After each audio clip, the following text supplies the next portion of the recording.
మహబూబాబాద్ జిల్లా బ్రాహ్మణపల్లి లక్ష్మీపురం గ్రామంలో ఓ రైతు పంట పొలంలో అర్ధరాత్రి క్షుద్ర పూజలు కలకలం రేపాయి. పసుపు కుంకుమ నిమ్మకాయలతో 10 మంది పూజలు చేయడాన్ని గమనించిన పొలం యజమాని వెంటనే గ్రామస్తులకు సమాచారం అందజేశాడు. వెంటనే స్థానికులు ఘటనా స్థలానికి చేరుకుని పూజలను ఆపివేసి వారిని మందలించారు.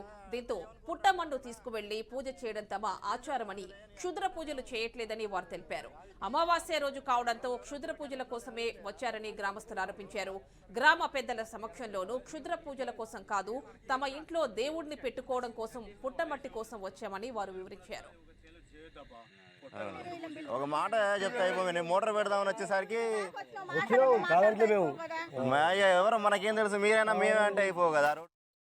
నిన్న రాత్రి మా పొలానికి మోటార్ పెడదామని వస్తే ఇక్కడ గుర్తు తెలియని 10 మంది వ్యక్తులు దీపాలు, నిమ్మకాయ, పసుపు కుంకుమలు వేసి ఇక్కడ మొత్తం చుట్టూ ఒక క్షుద్ర పూజల్లాగా తయారు చేశారు. మేము వచ్చి మా కుటుంబ సభ్యులతో కలిసి వచ్చి ఇక్కడ జరిగింది ఏంటిది, మీరు ఏం చేస్తున్నారని వాళ్ళని నిలదీయగా, మేము పలానా ఏదో పని మీద వచ్చినాం, మేము ఏదో మట్టి కోసం వచ్చినామని పొంతన లేని సమాధానం చెప్తున్నారు.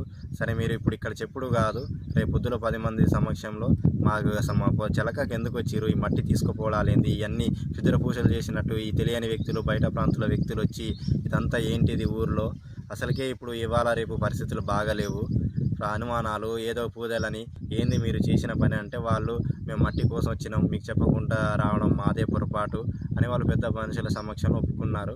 అయితే ఇలాంటివి చేయడం వల్ల గ్రామాలలో అందరికీ అనుమానాలు, క్షుద్ర పూజల మీద ఇంకా అనుమానాలు అయ్యేటట్టు, ఇంకా వాటికి ఈ అనుమానాలు నిజమే, ఈ పూజలు ఉన్నాయి, ఇలాంటివి జరుగుతున్నాయి అని జనాలకు ఒక సందేహం లేకుండా ఇది నిజంగా ఉన్నదనేటట్టు చేస్తున్నారు. అలా